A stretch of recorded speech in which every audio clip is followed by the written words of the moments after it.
ఆయన మందిరానికి మనం వచ్చేటప్పుడు నీ జీవితంలో ఎన్ని మేలులు చేశాడో వాటన్నిటినీ జ్ఞాపకం చేసుకుంటూ ఈ స్థలములో ప్రభువా, ఒకప్పుడు నా బ్రతుకు ఇది, ఒకప్పుడు నా స్థితిగతి ఇది, ఈరోజు నా స్థితిని మార్చిన వాడవు నీవే.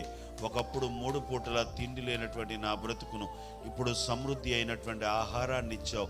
ఒకప్పుడు రోజు ఏడుస్తూ కూర్చున్నటువంటి నా బ్రతుకును ఈరోజు సంతోషగానముగా నా బ్రతుకునుంచావు.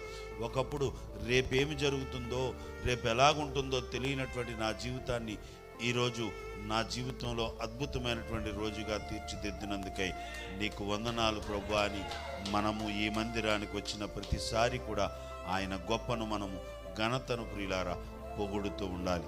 ఏమంటే ఆయన నిరంతరము ఆయన మాటే, ఆయన సాక్ష్యమే పాటగా మన నోట్లోంచి రావాలి. నీవేనా సంతోషగానము, రక్షణ శృంగము, మహాశైలము, నీవేనా సంతోషగానము.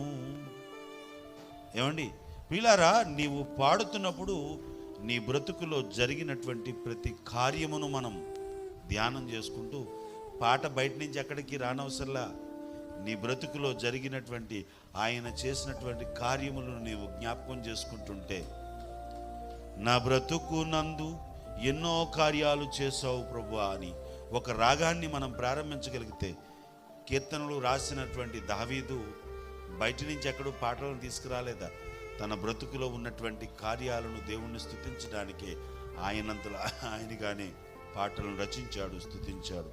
కనుక మనందరమీ ఇక్కడికి వచ్చిన ఏ ఒక్కరు కూడా ఏడుపు ముఖాలు వేసుకొని నిన్న ఉన్నదాన్ని, ఇంటి దగ్గర జరుగుతున్న వ్యవహారాలను ఇక్కడ చూసుకుంటూ బాధపడుతూ ఇక్కడ ఉండకూడదు.